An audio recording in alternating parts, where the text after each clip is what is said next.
Thanks. Again, I'd like to thank my guests for coming on to talk about the topic. Let's get right to it. Also, what do you think what kind of an impact do you think that these football players who are choosing to kneel are having on their fans and other people who are watching football?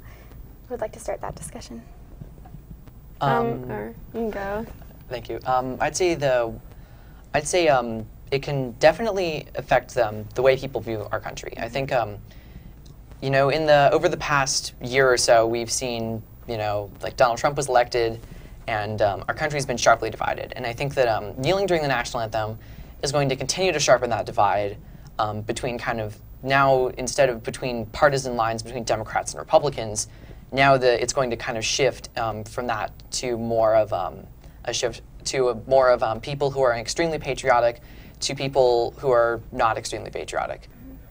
I think part of what it represents, the motive for a lot of people kneeling is because they're saying they're protesting police brutality towards a race, towards black people, and I think they're with kneeling for the anthem, which is a symbol of the United States. They're saying that the United States is inherently racist, and which is just completely untrue. We don't stand for racism at all. I think if there are individual cases of cops, being brutal to anyone, I think that should be met individually and protested individually. That shouldn't. That's not a representation of who we are as Americans and what our country stands for. Because the original purpose of kneeling, as Colin Kaepernick said, was to protest police brutality. And I think that if other NFL players were kneeling to protest police brutality, then they should have been protesting the policemen who are guarding the field and not necessarily the anthem or the flag. The way that he's protesting is like the best way that he knows how to do it, because he has this platform and he's figuring out how he can use it to stand up for what he believes in, and he's speaking for all of the people in his race that don't have a voice and they don't have this huge platform that he has. So President Trump stated that the players' protests are a total disrespect of our heritage. What are your guys' thoughts on that? Who would like to start this discussion? Well, I think that what he said really changed how the protest started in the beginning, because it started with police brutality, and I think that when he said what he said and how they should be fired for disrespecting the flag or whatever, it really opened up a lot of the other players' eyes, and they were deciding that they want to protest also. In terms of disrespecting the United States, yeah, of course. This is a symbol of the United States, and if you're going to kneel for it, which, you stand for the anthem, that's what you do to show respect for the anthem, yeah, that's just completely asinine.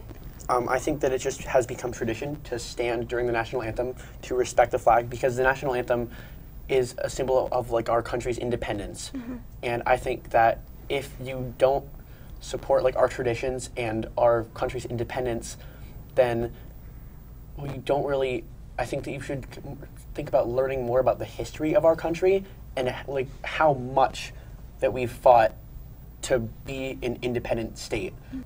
Okay, moving on. So while contacting students during the pre-production of the segment, one student asked, why do people dislike the act of kneeling since it's illegal and part of the First Amendment? So that's up to your interpretation, but what do you guys think about that? I feel like a broken record. We don't like it because this is just disrespectful to the country. It's a symbol of the country. You kneel for it, that's disrespectful. Mm-hmm. It completely undermines and disrespects the people who are going out there and risking their lives, and millions of people have lost their lives for this country, and then and protecting the freedoms of people to make millions of dollars running around in tight pants on football fields. It just doesn't work. No, I understand.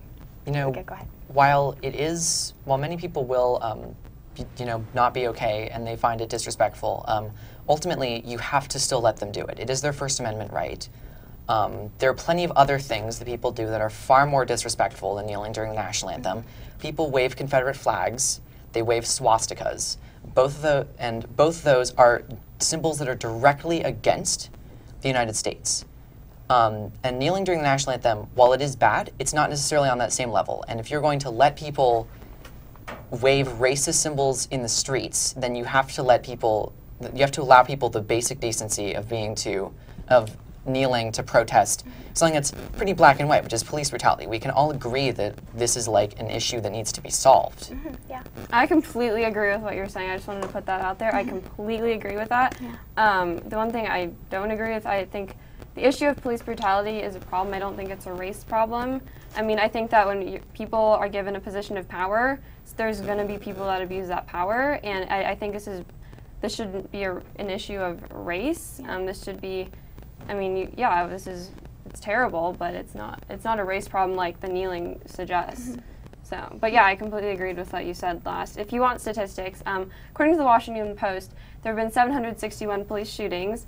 Out of those, 9 of them have been unarmed black males, which is what they're protesting. And you can't just assume that these people were just standing there on the side of the street, not bothering the police, not doing anything. You must assume that some of these 9 people were doing something to kind of provoke the police, thinking their own lives were in jeopardy. I really enjoyed our conversation again, and thank you guys for coming. Back to you.